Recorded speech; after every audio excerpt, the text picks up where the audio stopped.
Hey everybody, it's Ryan from Pi Records, and I'm back with Guitar Corner with Craig Skelly, and it's been a pleasure having you on, Craig. Just hearing all the different techniques and the beautiful music that you play and write. It's been a joy to know you and hear all those great amps and reverb tanks and your Surfy Bear. The Jaguar is my favorite. I gotta say, the one you have right there. It's a sweet. But I want to thank you so much. Today we're going to talk about Guitar Corner starting a band and how to go about being in a band, how about starting a band. And I'll leave it up to you, Craig. Thank you, Ryan. So this is my 64, late 64, early 65 Jaguar. I'm playing through a similar 64 Reverb tank and a 63 Fender Bandmaster. Puts me right in Surf City.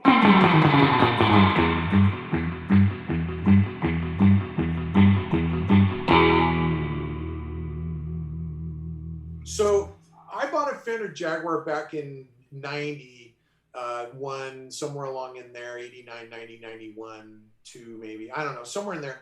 And then I took lessons for 4 years in the guitar shop in Laguna Beach. I live in Orange County, so I'm on the coast, so I'm near a guitar shop. And you are too. There's a guitar shop in your community as well. So I took lessons for 4 years where we learned a pretty big handful of surf songs, all the classics, you know, Mr. Moto, Diamond Head, Hawaii Five-0, Walk Don't Run, Pipeline. And so what happened was I actually had like a repertoire of songs that I could play, both lead and rhythm, like Moto. And then the rhythm.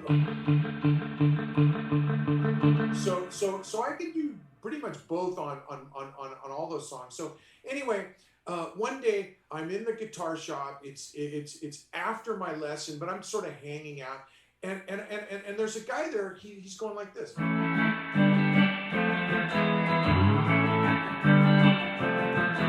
I go up to him. I go, dude, was that Walk Don't Run? And he goes, yeah. And I go, I know the lead to that. And he's like, grab your guitar. So I grab my guitar and then, right? So I start playing Walk Don't Run. And all of a sudden he says, we played it. So the next week I go in to take my guitar lesson and I'm like, dude, that was really fun, to my teacher. And he said, you were doing it. You were making it happen. You were playing the songs in the showroom of the guitar shop.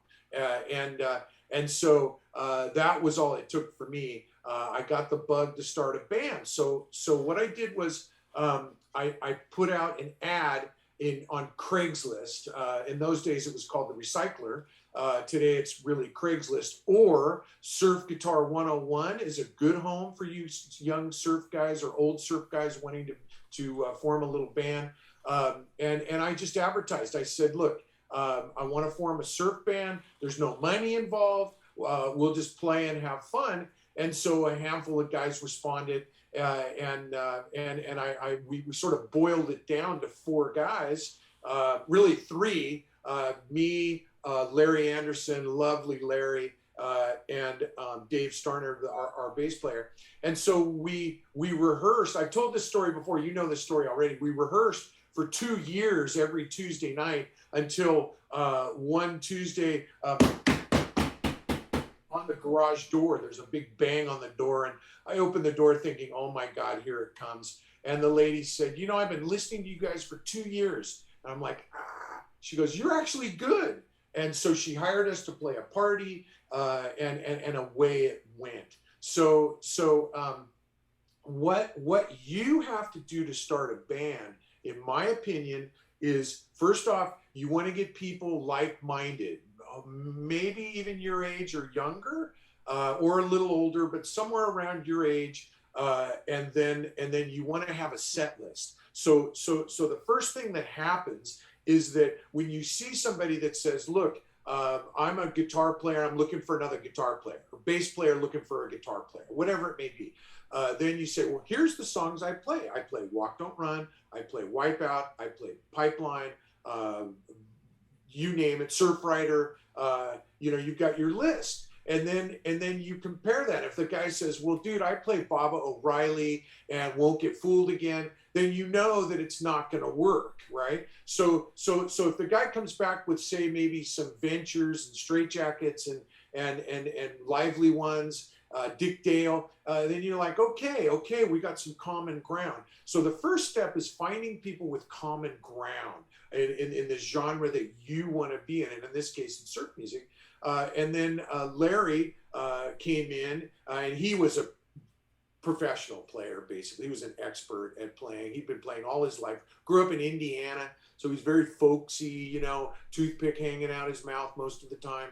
And he was a lefty, played left-handed with a Mexican Strat, and basically was willing to just do what it took to teach me how to play rhythm and teach me how to play lead. And we had a lot of fun together. And then after a couple of years, I wanted to start playing out. So then I started hunting down gigs. That's a different topic. We can talk about that. That may be the next one we should do, is gig hunting. And then I hunted down some gigs. And then we started playing out. But what happened was people liked this, so we started to get a lot of gigs. And then he didn't want to do it anymore, so then we found other players, and then the organicness of a band sets in, where you have people sort of coming and going from time to time.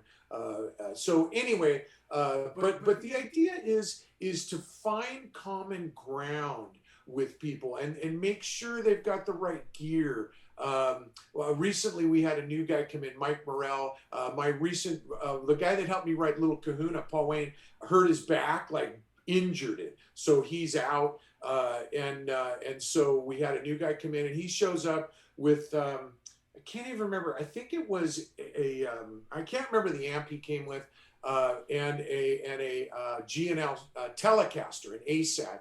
And I'm like, cool. So we rehearsed a little bit. We found some common ground. We did one or two we developed a set list like that.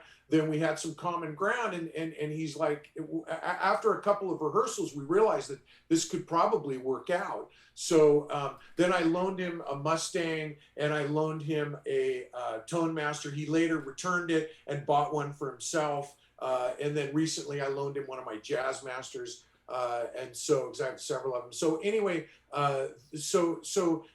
he's coming. We found common ground. The gear wasn't necessarily right, but he was open-minded to making the gear right. He's borrowed my Surfy Bear. I have another one of these, a full one.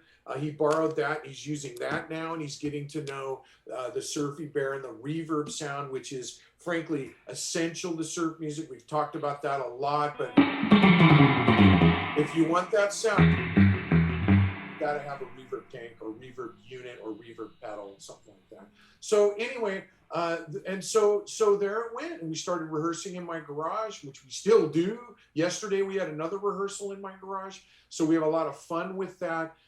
Not necessarily with the drummer all the time. We do lots of breakouts, me and the guitar player, me and the bass and guitar, and then all four of us from time to time. So it just varies. But the first lesson in forming a band is figuring out where to find the players. And the first place is the guitar shop or the store that you take lessons from. You go to your teacher, and if you're just a soloist on the internet, then you're going to have to go through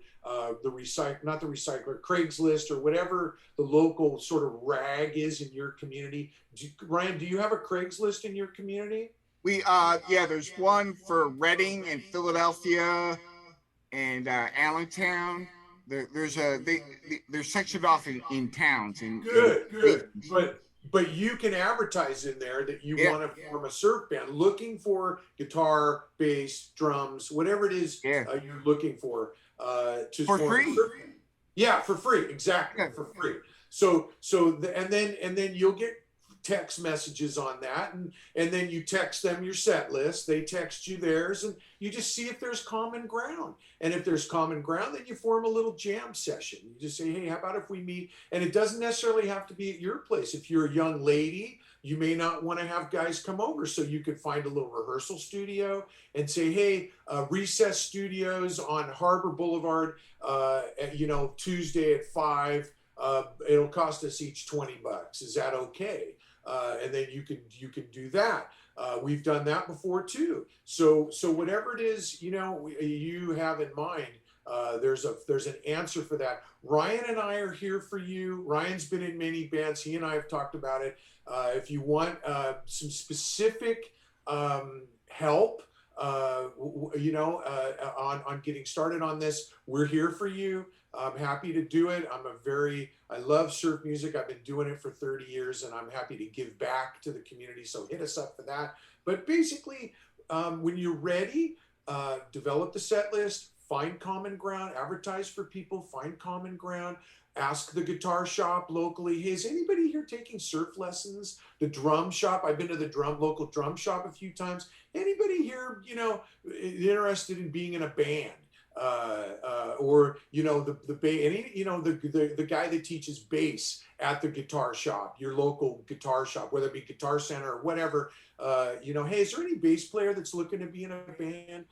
And then you go, what's the guy like? The teacher will tell you, nah, you don't want this guy, or this guy might be cool. So that's you sort of develop it that way, and you will go through people. Someone will fall away, hurt their back, like my buddy Paul just did, or whatever. But still, Mike's coming up. He's a great young guitar player. He's learning. He's practicing hard, and he's getting it. And so we're having a blast. So the ultimate goal is to make music together, have fun, then get the oddball gig.